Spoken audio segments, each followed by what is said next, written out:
کہ وہاں فرمایا گیا تھا کہ تین جو سب سے بڑے بڑے گناہ ہیں، والذین لا يدعون مع اللہ الہا آخر، وہ لوگ کہ جو اللہ کے ساتھ کسی اور الہ کو پکارتے نہیں ہیں، کسی اور سے دعا نہیں کرتے، ولا يقتلون النفس التي حرم اللہ الا بالحق، نہیں انسانی جان کو قتل کرتے ہیں جسے کہ اللہ نے محترم قرار دیا ہے مگر حق کے ساتھ، یعنی کوئی قانون کی دفعہ ان کے اوپر لاگو ہو جائے تو بات دوسری ہے، قتل عمد کے قصاص میں قتل ہوگا، یا یہ کہ زنا اگر شادی شدہ مرد یا عورت کرتے ہیں تو ان کی سزا جو ہے وہ رجم ہے، جو قتل کی ایک بہت ہی شدید شکل ہے، یا مرتد کی سزا قتل ہے، اور یا پھر یہ ہے کہ کافر کو قتل کیا جا سکتا ہے جو حربی ہو، جس کے ساتھ جو جنگ ہے وہ ڈکلیئرڈ ہو۔ ان چار صورتوں کے علاوہ کسی انسان کو کسی حالت میں کسی جذبے کے تحت قتل کرنا جائز نہیں ہے، حرام ہے، حرام مطلق ہے۔ یہ ہمارے ہاں جو وہ عزت کے نام پر آنر کلنگز جو ہو رہی ہوتی ہیں، یہ سب کے سب جو ہے جرم ہے اسلام کی نگاہ میں، کسی کو یہ حق حاصل نہیں ہے کہ اس طرح سے اپنے ہاتھ میں قانون کو لے لیں۔ لیکن اس کے بعد فرمایا تھا کہ جو لوگ یہ کام کرتے ہیں تو پھر یہ ہے کہ یلقا اساما، وہ اس کی پاداش بھگت کر رہیں گے، یضاعف لہ العذاب یوم القیامہ، ان کے لیے قیامت کے دن عذاب دگنا کر دیا جائے گا، بڑھا دیا جائے گا، وَيَخْلُدْ فِيهِ مُهَانًا، اور وہ رہیں گے اس میں ہمیشہ ہمیش نہایت ذلت کے ساتھ، رسوا ہو کر، إِلَّا مَن تَابَ وَآمَنَ وَعَمِلَ عَمَلًا صَالِحًا، اس میں استثناء ہے کہ جو توبہ کرے اور تجدید ایمان کرے یا ایمان لائے، اگر پہلے کافر تھا تو ایمان لائے گا، اور اگر پہلے مسلمان تھا لیکن یہ کہ یہ گناہ سرزد اس سے ہوا تو گویا کہ ایک طرح کے کفر میں وہ داخل ہو گیا تھا، ایمان حقیقی سے محروم ہو گیا تھا، تو گویا کہ تجدید ایمان کرے، الا من تاب وآمن وعمل عملا صالحا، اور پھر اس کا عمل تبدیل ہو جائے، عمل درست ہو جائے، غلط کام کو فی الواقع چھوڑ دے، فاولئک یبدل اللہ سیئاتہم حسنات، تو یہ وہ لوگ ہیں کہ اللہ تعالیٰ ان کی برائیوں کو بھلائیوں سے بدل دے گا۔ یہ بات جو ہے بہت بلند ہے، اس میں اللہ تعالیٰ کی طرف سے وعدہ جو ہو رہا ہے کہ فاولئک یبدل اللہ سیئاتہم حسنات وکان اللہ غفورا رحیما ومن تاب وعمل صالحا، پھر دوبارہ تکرار کے ساتھ یہ بات آ چکی ہے، جو توبہ کرے اور پھر عمل اچھا کرے، فإنہ یتوب الی اللہ متابا، تو وہ ہے جو حقیقت میں توبہ کرتا ہے اللہ کی جناب میں جیسے کہ توبہ کرنی چاہیے، عمل میں کوئی تبدیلی نہ ہو، اور توبہ کی تسبیح ہوتی رہے، استغفر اللہ ربی من کل ذنب واتوب الیہ، آپ نے 10 تسبیحیں کر دی، 1000 مرتبہ کہہ لیا، یہ سب زیرو ہے اللہ کی نگاہ میں۔ ذکر کا ثواب مل جائے گا کہ اتنا وقت آپ نے اللہ کا نام لیا ہے، اللہ کا ذکر کیا ہے، اس کا ثواب تو ملے گا، لیکن یہ توبہ نہیں ہے، اس سے کسی گناہ کی معافی کا کوئی سوال نہیں ہوتا، اس سے برائیوں کے بھلائیوں میں بدلنے کا کوئی امکان نہیں ہے، اس سے اس کی سزا سے بچنے کی کوئی سبیل نہیں ہے۔ اب سورہ تحریم میں خاص طور پر ایک خاص جو پس منظر ہے اس کے اعتبار سے یہ آیت آ رہی ہے، یا ایھا الذین آمنوا توبوا الی اللہ توبۃ نصوحا، اے وہ لوگوں جو ایمان لائے ہو، اے ایمان کے مدعیوں، دعوے داروں، توبہ کرو اللہ کی جناب میں، لیکن وہ توبہ خالص ہونی چاہیے، توبۃ نصوحا۔ اس سورہ مبارکہ کے پس منظر کو نوٹ کیجئے تو اس میں ایک خطائے اجتہادی کہہ لیجئے حضور سے ہو گئی تھی صلی اللہ علیہ وسلم، اگرچہ وہ خطا جانب خیر میں تھی، اچھے کام کے لیے تھی، برے کام کے لیے نہیں تھی، کہ آپ نے اپنی ازواج مطہرات کی دل جوئی کے لیے ایک شے جو اللہ کی طرف سے آپ کے لیے حلال تھی اس کو استعمال نہ کرنے کی قسم کھا لی، تو اس پر حضور کو روکا گیا، یا ایھا النبی لم تحرم ما احل اللہ لک تبتغی مرضات ازواجک، اے نبی کیوں آپ اپنے اوپر حرام ٹھہراتے ہیں وہ شے جو اللہ نے آپ کے لیے حلال قرار دی ہے؟ کیا آپ اپنی بیویوں کی رضا جوئی کے لیے ایسا کر رہے ہیں؟ واللہ غفور الرحیم، اللہ غفور ہے، رحیم ہے، اللہ نے آپ کی اس خطا سے درگزر کیا ہے، لیکن قد فرض اللہ لکم تحلۃ ایمانکم، اللہ تعالیٰ نے راستہ تمہارے لیے کھول دیا ہوا ہے کہ ایسی قسموں کو کھولا جا سکتا ہے، جس کے لیے کہ سورہ مائدہ کے اندر کفارہ دے دیا گیا، تو گویا کہ حضور کو یہاں حکم دیا جا رہا ہے کہ آپ اپنی اس قسم کا کفارہ دیجئے، قسم کا، اور یہ جو قسم ہے اس کو کھول دیجئے۔ نمبر 2 پہ پھر 2 ازواج مطہرات کا معاملہ آیا کہ حضور نے ایک راز کی بات کہی ایک زوجہ محترمہ سے، لیکن انہوں نے وہ راز جو ہے وہ دوسری زوجہ محترمہ کو پہنچا دیا جن میں زیادہ آپس میں قریبی تعلق تھا. تو گویا کہ یہ بھی ایک طرح سے خیانت ہو گئی، اس لیے کہ راز جو ہے وہ تو ایک امانت ہوتا ہے، اور خاص طور پر عائلی زندگی میں میاں بیوی کے درمیان کے جو معاملات ہوتے ہیں وہ تو بہت ہی رازداری پر مبنی ہوتے ہیں. اس لیے ان میں سے کوئی چیز جو ہے جس کو خاص طور پر کہا گیا ہو کہ یہ ایک راز کی بات ہے جو تم سے کہہ رہا ہوں، کسی اور سے کہنا نہیں ہے، تو اس میں جو غلطی ہوئی ہے وہ بھی ایک بڑی غلطی تھی حضرت عائشہ صدیقہ رضی اللہ تعالی عنہا ان کی. تو ان دونوں کے پس منظر میں پھر تیسری بات آئی کہ اہل ایمان اگر تم غافل ہو اپنے اہل و عیال کی طرف سے اس اعتبار سے کہ ان کا کردار کیسا بن رہا ہے، وہ اللہ کے بندے ہیں یا کوئی غلطیاں کر رہے ہیں، خطا کر رہے ہیں، تو دیکھو یہ تم ان کے ساتھ جو ہے وہ محبت نہیں کر رہے، عداوت کر رہے ہو. اس لیے کہ تمہاری اس نرمی، تمہاری اس شفقت اور ان محبت کے اندر اس درجے بڑھ جانا کہ اس میں اللہ تعالیٰ کے جو حرام کردہ امور ہیں ان میں بھی تم ملوث ہو جاؤ، تو یہ گویا کہ در حقیقت تم اپنے آپ سے بھی دشمنی کر رہے ہو اور ان سے بھی دشمنی کر رہے ہو. اپنے آپ سے دشمنی کر رہے ہو کہ تمہاری عاقبت خراب ہوگی، ان سے دشمنی کر رہے ہو کہ ان کی اگر تربیت غلط ہو جائے گی تو گویا کہ وہ جہنم کا نوالا بنیں گے. اب اس تین چیزوں کے پس منظر میں فرمایا جا رہا ہے یا ایھا الذین آمنوا توبوا الی اللہ توبۃ نصوحا، اے ایمان والو، اے ایمان کے دعوے دارو، اللہ کے جناب میں توبہ کرو، لیکن توبہ خالص نصوحا. پہلی بات تو یہ جانیے، میں نے بھی یہ یقیناً پہلے بھی عرض کیا ہوگا لیکن دہرانے میں کوئی حرج نہیں ہے، عربی زبان میں یہ دو الفاظ بہت قریب ہیں، آبا یعوب اوبن اور تابا یتوب توبن یا توبتن. آبا یعوب اوبن بھی ہوتا ہے واپس لوٹنا، لیکن یہ ہے کسی یعنی مادی چیز کی طرف سے واپس لوٹنا. ایک ہے تابا یتوب توبن یا توبتن، وہ کسی فعل سے، معنوی چیز سے پلٹ آنا، لوٹ آنا.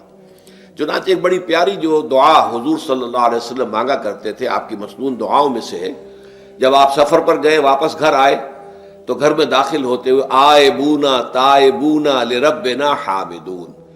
ہم پلٹ کر آ گئے ہیں سفر سے، وطن سے میں پہنچ گئے ہیں، گھر میں داخل ہو رہے ہیں، اور ہم اس حال میں بھی اپنے رب کی جناب میں توبہ بھی کر رہے ہیں، رجوع کر رہے ہیں اللہ کی جناب میں، اور اپنے رب کی حمد کرتے ہوئے داخل ہو رہے ہیں. آئبونا تائبونا لربنا حامدون. اسی طرح آپ بازار جائیں، اس کے بعد اپنے گھر میں داخل ہو تو یہ دعا پڑھیں، تو یہ گویا یہ بہت ہی ایک یوں سمجھیے مبارک، بہت سی اس کے اندر برکات ہوں گی. تو اس میں بھی لفظ آبا یعوب اوبن، تابا یتوب توبن، یہ دونوں کے تقریباً بہت قریب آ گئے، آئبونا تائبونا لربنا حامدون. توبو الی اللہ، اب الہ کو نوٹ کیجئے، یہ توبہ کا لفظ بھی بہت سے ایسے الفاظ میں سے عربی زبان کے، جیسا کہ اس سے پہلے ہم دیکھ چکے ہیں کہ ایک لفظ ہے رغبہ، رغبہ رغبت جسے اردو میں ہم بولتے ہیں. رغبہ الہ ہوگا تو کسی شے کی طرف رجحان ہونا، اس کی طلب پیدا ہو جانا، اس کی خواہش پیدا ہو جانا. اور رغبہ عن ہوگا تو کسی چیز سے متنفر ہو جانا، دور ہٹ جانا، دور چلے جانا. ورب ایک ہی ہے، پریپوزیشن کی چینج سے بالکل برعکس نتیجہ نکل آیا. ومن رغب عن سنتی فلیس منی، جسے میری سنت پسند نہیں ہے، جو اس سے ہٹتا ہے، پیچھے ہٹتا ہے، اس کو ترک کرتا ہے، اس کا مجھ سے کوئی تعلق نہیں. اسی طرح مالا یمیل و میلن، مالا الہ کسی شے کی طرف مائل ہونا، مالا عن اس شے سے ہٹ جانا، پیچھے ہٹ جانا، نفرت ہو جانا. اسی میں وہ لفظ تھا سا، فقط سقط قلوبکما، تمہارے دل جو ہے وہ تو مائل ہو ہی گئے ہیں. سغا بھی الہ ہوگا تو اس کے معنی کسی شے کی طرف مائل ہو جانا، عن ہوگا تو کسی شے سے متنفر ہو جانا. تو وہاں میں عرض کر چکا تھا لقد سقط قلوبکما، تو اے نبی کی دونوں بیویوں، تمہارے دل تو یقیناً اللہ کی طرف مائل ہو چکے ہیں، توبہ کی طرف مائل ہو چکے ہیں، لیکن زبان سے یہ کہتے ہوئے کہ حضور معاف کر دیجئے غلطی ہو گئی، یہ اس میں ذرا حجاب آ رہا ہے. ظاہر بات ہے شوہر اور بیوی کے درمیان جس طرح کا تعلق ہوتا ہے تو اس میں یہ کہ بسا اوقات اپنی غلطی کو واضح الفاظ میں تسلیم کرنے میں کچھ ہچکچاہٹ سی ہوتی ہے. تو وہ ایک کیفیت تھی کہ تمہارا دل تو مائل ہو چکا ہے، لیکن یہ کہ تم ذرا زبان سے بھی کہو، اقرار کرو. اسی طریقے سے یہ لفظ توبہ ہے، توبہ الہ ہے، کسی کی جناب میں توبہ کرنا. جب اللہ تعالیٰ کی طرف توبہ کا لفظ آئے گا تو توبو الی اللہ توبۃ نصوحا، اللہ کی جناب میں توبہ کرو. اور جب اللہ تعالیٰ توبہ کرتا ہے، یہ لفظ جو ہے دو طرف استعمال ہوتا ہے، تواب بندہ بھی ہے، تواب اللہ بھی ہے. اللہ تواب ہے، بہت توبہ کا قبول کرنے والا بندہ تواب ہے، بہت زیادہ توبہ کرنے والا۔ وہ حدیث میں آپ کو سنا چکا ہوں، کل بنی آدم خطاؤون وخیر الخطائین التوابون، تمام بنی آدم نہایت خطا کار ہیں، گناہ گار ہیں، غلطیاں ہوتی ہیں، خطائیں ہوتی ہیں، لیکن ان خطا کاروں میں بہتر لوگ وہ ہیں جو بہت توبہ کرنے والے، رجوع کرتے ہیں، پلٹتے ہیں، ان میں پشیمانی پیدا ہو جاتی ہے اور وہ اللہ تعالیٰ کی جناب میں رجوع کرتے ہیں، تو وہ تواب ہیں، بہت زیادہ توبہ کرنے والے۔ لیکن اللہ کی جناب میں توبہ جب بندہ کرتا ہے تو وہ الہ آئے گا، تابہ الہ، اس نے توبہ کی اللہ کی جناب میں۔ اللہ توبہ کرتا ہے یعنی اللہ تعالیٰ جو ہے اپنی نظر شفقت اور نظر رحمت جو پھیر دی تھی اس نے کہ ایک بندے نے گناہ کیا ہے، میرے حکم کی جو ہے خلاف ورزی کی ہے، معصیت کا ارتکاب کیا ہے، تو اللہ تعالیٰ اپنی رحمت اور شفقت کی نگاہ اس سے ہٹا لیتا ہے۔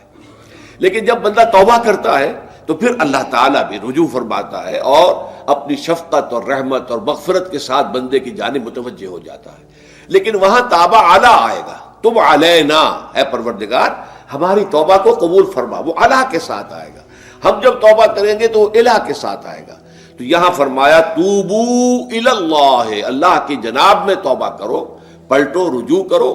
اور توبۃ نصوحا، خالص توبہ۔ اس کی جو وضاحت تھوڑی سی میں ابھی کر چکا ہوں کہ خالص توبہ سے مراد کیا ہے۔ یہ نہیں کہ بس توبہ کی ورد ہو رہا ہے اور توبہ جو ہے وہ اس کے کلمات زبان سے ادا کیے جا رہے ہیں۔ بعض لوگ ہیں وہ جو آیت کریمہ ہے اس کا 1.25 لاکھ کا ہو رہا ہے، ورد ہو رہا ہے، کتنا ہو رہا ہے، اس کی تسبیح پڑھ رہے، اس سے کچھ نہیں ہوتا جب تک کہ دل کے اندر گناہ سے نفرت پیدا نہ ہو جائے، حقیقی پشیمانی نہ ہو کہ یہ مجھ سے بہت غلط حرکت سرزد ہوتی رہی ہے، پختہ ارادہ نہ ہو کہ آئندہ یہ کام نہیں کروں گا یا کروں گی، اور یہ کہ بالفعل بھی اس کام کو چھوڑ دے۔ یہ 3 شرطیں کم سے کم ہیں ان چیزوں میں کہ جو حقوق اللہ میں سے اللہ تعالیٰ کے حقوق، ان میں کوتاہی ہوئی ہے، ان میں غلطی ہوئی ہے، اس میں انسان نے کسی معصیت کا ارتکاب کیا ہے، تو 3 شرطیں۔ حقیقی پشیمانی نمبر 1، جس کے لیے میں نے اقبال کا شعر آپ کو سنایا تھا جو بالکل نوجوانی کے دور میں انہوں نے کہا تھا، اور کسی، اب میں نام بھول رہا ہوں، کوئی بہت بڑے شاعر تھے، استاذ تھے، اساتذہ، استاذ الشعراء، انہوں نے کہا تھا کہ میاں صاحبزادے اس عمر میں، اور یہ شعر اس قدر اونچا شعر ہے کہ موتی سمجھ کے شان کریمی نے چن لیے قطرے جو تھے میرے عرق انفعال کے۔ انفعال کہتے ہیں شرمندگی کو، کہ میں جب شرمندہ ہوا کہ میں اللہ کی جناب میں یہ کیا حرکت کر بیٹھا، تو اس سے میری پیشانی پر جو پسینے کے قطرے رونما ہوئے، اللہ تعالیٰ نے ان کو موتی سمجھ کے چن لیا۔ اللہ تعالیٰ کو بندے کی توبہ سے اتنی خوشی ہوتی ہے۔ وہ حدیث بھی میں آپ کو سنا چکا ہوں کہ تم اندازہ کرو، ایک شخص ہے کہ جو ایک ریگستان میں لقودق صحرا میں سفر کر رہا تھا، اس کا ایک اونٹ تھا جس پر وہ سفر کر رہا تھا، اسی پر اس کا جو بھی راستے کا کچھ کھانا وانا تھا، خوراک تھی، وہ بھی اس کی پوٹلیاں بھی تھیں اور پانی کی چھاگل بھی بندھی ہوئی تھی۔ تھوڑی دیر کے لیے وہ ایک درخت کے سائے میں بیٹھ گیا استراحت کے لیے، وہ اسی میں آنکھ لگ گئی اس کی۔ اب جب آنکھ کھلی تو دیکھا کہ اونٹ غائب ہے۔ اب اونٹ گویا کہ اس کی زندگی کا واحد سہارا، کہاں جائے گا اب بغیر اونٹ کے؟ اس دوڑا دائیں بائیں، شمال جنوب مغرب مشرق، سب میں کہیں جہاں تک وہ کر سکتا تھا اسے کہیں اونٹ نظر نہیں آیا۔ تو پھر وہ اسی درخت کی سائے میں آ کر بیٹھ جاتا ہے موت کے انتظار میں کہ اب تو موت ہی آئے گی، نہ کھانے کو کچھ، نہ پینے کو پانی، نہ سواری کہ میں کہیں یہاں سے نکل سکوں۔ اچانک دیکھتا ہے کہ وہ اونٹ تو کھڑا ہوا ہے اور وہ سامان بھی موجود ہے۔ تو اس میں فرط مسرت کی وجہ سے خوشی اتنی شدید ہوتی ہے اسے کہ وہ کہنا تو یہ چاہتا ہے اے اللہ میں تیرا بندہ ہوں، تو میرا رب ہے، لیکن وہ کہہ یہ بیٹھتا ہے اے اللہ میں تیرا رب ہوں، تو میرا بندہ ہے۔ یعنی اتنا وہ اپنے اس میں حواس کھو بیٹھتا ہے خوشی کی وجہ سے۔ اتنی ہی خوشی ہوتی ہے اللہ تعالیٰ کو اپنے کسی گناہ گار بندے کی توبہ سے۔ اب آپ اندازہ کیجئے، یہ ہے جو تشبیہ حضور صلی اللہ علیہ وسلم نے توبہ کی عظمت کے لیے بیان کی۔ تو اس کے حوالے سے، اور میں آپ کو فلسفے کے طور پر بھی بتا چکا ہوں کہ بہت بڑی غلطی جو ہے، جیسے ان دونوں صورتوں کا جو مرکزی مضمون میں نے بتایا تھا کہ خاندانی زندگی میں 2 انتہائی کیفیات پیدا ہوتی ہیں، یا میاں بیوی کی موافقت نہیں ہو رہی تو آخری حد ہے طلاق، یا یہ ہے کہ اتنی محبت ہو گئی ہے کہ محبت کی وجہ سے شریعت کی حدود کے اندر رد و بدل ہو رہا ہے۔ تو پہلے کے موضوع کے اوپر سورہ طلاق ہے اور دوسرے موضوع کے اوپر سورہ تحریم ہے۔ تو طلاق کے معاملے میں بھی عیسائیوں سے جو بہت زیادہ غلطی بہت بڑی سرزد ہوئی وہ یہ ہے کہ حضرت عیسیٰ نے یہ فرمایا تھا کہ جو شخص اپنی بیوی کو طلاق دیتا ہے گویا کہ ناحق، وہ گویا کہ اس سے زنا کرواتا ہے، یعنی یہ کہ طلاق ہو گیا اس کو، اب وہ بیچاری جو ہے وہ بے شوہر کے ہے، عام طور پر مطلقہ سے کوئی شادی نہیں کرتا، تو اب اس کے فتنے میں مبتلا ہونے کا امکان موجود ہے، وہ زناکاری پر آمادہ ہو سکتی ہے، تو جس شخص نے اسے غلط طلاق دی تھی در حقیقت وہ ذمہ دار ہوگا اس زناکاری کا جو وہ کر رہی ہے۔ یہ اصل میں ایک اخلاقی تعلیم تھی جس کو کہ انہوں نے قانونی سمجھ لیا اور طلاق کا دروازہ بند کر دیا، حالانکہ شریعت موسوی میں طلاق کا راستہ کھلا تھا جیسے شریعت محمدی میں، کہ اگر کوئی صورت ایسی ہے کہ مزاج نہیں مل رہا ہے تو ٹھیک ہے، علیحدہ ہو جاؤ، سیپریشن کا راستہ کھلا ہوا ہے۔ اگرچہ اللہ کو حلال چیزوں میں سب سے زیادہ ناپسند طلاق ہے، اللہ چاہتا یہی ہے کہ یہ بندھن بندھ جائے تو بندھا رہے ساری عمر، لیکن یہ کہ یہ بھی نہیں ہے کہ گھر کے اندر چخ ہوتی رہے، چپکلش چلتی رہے، گھر کے اندر چین نہ رہے، راحت نہ رہے، باہمی اعتماد نہ ہو اور پھر بھی وہ بندھن بندھا رکھا جائے، اس کا کوئی فائدہ نہیں۔ تو قانون وہ تھا لیکن اخلاقی تعلیم یہ تھی، جیسے حضور نے فرمایا ابغض الحلال عند اللہ الطلاق، لیکن ساتھ ہی میں نے وہ حدیث بھی آپ کو سنا دی کہ جو شخص اپنی بیوی کی جو بھی اس کی روش ہے اس سے سخت نالاں ہے، شکایتیں کرتا پھرتا ہے دوسروں سے، طلاق نہیں دیتا، تو اللہ تعالیٰ اس کی دعا سنتا ہی نہیں کہ جب میں نے تمہارے لیے راستہ کھلا ہوا تھا وہ تم اختیار نہیں کر رہے۔ تو یہی معاملہ در حقیقت عیسائیوں نے اس حد تک بڑھایا کہ حضرت آدم اور حوا سے جو خطا ہو گئی تھی وہ خطا جو ہے وہ تو ہر انسان دنیا میں جو آتا ہے تو خطا کار ہے، وہ اپنے آباء و اجداد، اپنے اماں حوا اور اپنے ابا آدم کی خطا لے کر اپنے ساتھ پیدا ہو رہا ہے، تو گناہ گار ہے۔ Man is sinful from the very birth. اب اس کا کیا علاج ہو؟ پھر وہ تو اس کا علاج ڈھونڈا کہ اللہ نے اپنا اکلوتا بیٹا زمین پر بھیج کر اور اسے ان لوگوں کی طرف سے کفارہ بنا لیا کہ جو ہمارے اس بیٹے پر ایمان لے آئے۔ یہ سارا عقیدہ بناء فاسد علی الفاسد کیوں ہوا؟ کہ توبہ کے بارے میں تصور ان کا غلط ہو گیا۔ اللہ قرآن مجید نے واضح کیا کہ غلطی تو ہوئی تھی حضرت آدم و حوا سے، شیطان کے بہکانے میں آ گئے تھے، لیکن یہ کہ پھر انہوں نے توبہ کی، اللہ نے تاب علیہ، اللہ نے اس کی توبہ قبول فرما لی۔ فتلقى آدم من ربہ کلمات فتاب علیہ، تو آدم نے اپنے رب سے کچھ کلمات سیکھ لیے، پشیمانی تو ہو گئی تھی، شرمندگی ہو گئی تھی، لیکن الفاظ نہیں مل رہے تھے کن الفاظ میں میں اللہ کی جناب میں توبہ کروں۔ اللہ کی کمال شفقت کے اللہ نے وہ الفاظ بھی انہیں تلقین کر دیے جو سورہ اعراف کے اندر بیان ہوئے ہیں، ربنا ظلمنا انفسنا وان لم تغفر لنا وترحمنا لنکونن من الخاسرین، اللہ نے توبہ قبول فرما لی، فتاب علیہ۔ اب جو بچہ پیدا ہو رہا ہے نسل آدم کا، وہ کوئی اپنے جد امجد جو ہے حضرت آدم اور حضرت حوا کے گناہ کی پوٹ لے کر نہیں آتا ہے، وہ تو کل مولود یولد علی الفطرہ، فطرت الاسلام پہ پیدا ہوتا ہے۔ تو توبہ کی در حقیقت جو عظمت اور حقیقت ہے ہمارے دین میں، اس کو نہ سمجھنے سے بھی بہت بڑی غلطیاں لوگوں سے ہو جاتی ہے، اور تاریخ انسانی میں اتنی بڑی بڑی غلطیاں ہوئی ہیں۔ طلاق کے معاملے میں بھی عیسائیوں نے پھر یہ کیا کہ سوائے اس کے کوئی شکل نہیں ہے کہ بیوی زنا کار ہو تو پھر تو طلاق ہو جائے گی، سیپریشن ہو جائے گی، لہذا جو طلاق دینا چاہتے تھے وہ ایسے مواقع پیدا کرتے تھے کہ بیوی زنا کرے، یا یہ کہ جھوٹی گواہیاں فراہم کرتے تھے زناکاری کی اور پھر اس سے چھٹکارا حاصل کرتے تھے۔ اس کے بغیر چھٹکارا حاصل کرنے کی کوئی شکل نہیں تھی۔ اس پر بڑے بڑے افسانے جو ہیں وہ مغربی لٹریچر کے اندر آپ کو ملیں گے کہ عورت سے نجات پانے کے لیے انہیں پھر یہ کرنا پڑتا تھا کہ جھوٹے طور پر جھوٹا الزام تہمت لگا کر اس کے اوپر زنا کا الزام ثابت کرے، یا یہ ہے کہ اسے واقعتاً خود ایسے حالات میں ڈال دے کہ وہ زانیہ بن جائے اور پھر اس سے نجات حاصل۔ یہ گویا کہ پھر وہی بناء فاسد علی الفاسد، ایک غلط بات کے اوپر دوسری غلط بات کا۔ تو توبوا الی اللہ توبۃ نصوحا، توبہ کرو اللہ کی جناب میں جو کہ خالص توبہ۔ خالص توبہ میں 3 شرائط میں نے بیان کر دی کہ اگر اللہ کے حقوق میں معاملے میں کمی بیشی ہوئی ہے تو پھر یہ ہے کہ پشیمانی حقیقی، عزم مصمم دوبارہ نہیں کروں گا نہ کروں گی، اور نمبر 3 یہ کہ ایک مرتبہ اس گناہ کو لازماً چھوڑ دینا۔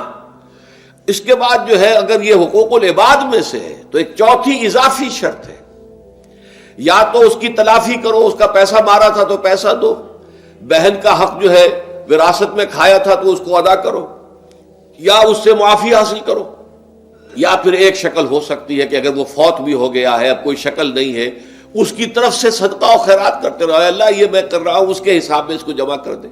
اور میری جو کوتاہی تھی اس کو معاف فرما دے، اس کو جو ہے وہ ڈیبٹ کریڈٹ ہو جائے گا، ورنہ پھر آخرت میں یہ ہوگا کہ آپ کی نیکیاں اس کے حوالے کی جائیں گی، یا آپ کے پاس نیکیوں کا ذخیرہ بھی کافی نہ ہوا تو اس کے گناہ آپ کے پلڑے میں ڈال دیے جائیں گے۔ اور اسی کو حضور نے فرمایا کہ میری امت کا اصل مفلس وہ ہے۔ آپ نے پوچھا اتدرون من المفلس، آپ لوگ جانتے ہیں کہ مفلس کون ہوتا ہے؟ تو صحابہ نے وہی جواب دیا جو ہم میں سے ہر شخص جواب دے گا، المفلس عندنا من لا درہم لہ ولا دینار۔ ہمارے نزدیک ہم مفلس اس کو کہتے ہیں جس کے پاس درہم و دینار نہیں ہے، روپیہ پیسہ نہیں ہے۔ حضور نے فرمایا نہیں، میری امت کا مفلس وہ ہوگا جو قیامت کے دن حاضر ہوگا، بہت سی نمازوں کی وہ پنڈ لے کر آئے گا، وہ گٹھڑی لے کر آئے گا، گٹھڑا لے کر آئے گا، اور روزوں کا اور اس کا اور حجوں کا اور عمروں کا، لیکن وقد شتم ھذا واکل مال ھذا، اس نے مال کھایا تھا فلاں کا حرام طریقے سے، فلاں کو گالی دیتی تھی، فلاں پر تہمت لگائی تھی، حقوق العباد کے اندر جو ہے اس کی عزت پر حملہ کیا تھا، وہ سارے مدعی جمع ہو جائیں گے۔ اللہ تعالیٰ کسی سے کہے گا بھائی تم اس کی نمازیں لے جاؤ، کسی سے کہے گا اس کے روزے لے جاؤ، اچھا تم لو حج لے جاؤ، اس کے عمرے لے جاؤ، اور اس کے بعد بھی مدعی باقی ہوں گے، تو اب مدعیوں کے گناہ اس کے پلڑے میں ڈالے جائیں گے، اور پھر وہ دوسروں کے گناہوں کے بوجھ تلے دب کر جہنم میں جھونک دیا جائے گا۔ تو یہ حقوق العباد کے اندر معاملہ اس سے بھی کہیں زیادہ سخت ہے کہ جو حقوق اللہ کا ہے۔ اللہ تو بڑا غفور ہے، رحیم ہے، اس کے اندر وہ رعایت بھی کرے گا، لیکن حقوق العباد کا معاملہ اللہ کہہ دے گا یہ میرا معاملہ ہے ہی نہیں، یہ تمہارا آپس کا معاملہ ہے، تمہیں اس میں تو جو بھی ہے لین دین کر کے ہی معاملہ چکانا ہوگا، دے دے کر معاملہ ہوگا، اس کے بغیر نہیں۔ تو توبوا الی اللہ توبۃ نصوحا عسى ربکم ان یکفر عنکم سیئاتکم۔ عین ممکن ہے، عسى اصل میں امید دلانے کے لیے ہوتا ہے، شاید کہ ایسا ہو جائے، لیکن جب اللہ کی طرف سے یہ لفظ آتا ہے تو یہ یقینی معنی، یقینی وعدے، اللہ کا وعدہ ہے، اگر تم یہ توبہ نصوح کرو گے تو اللہ کا وعدہ ہے تم سے کہ وہ تم سے تمہاری برائیوں کو دور کر دے گا۔ یہ تکفیر کے لفظ کو بھی سمجھ لیجئے، کفر کا اصل معنی ہے چھپا دینا، دبا دینا، اسی لیے گناہ کا کفارہ ہوتا ہے۔ آپ سے گناہ ہو گیا،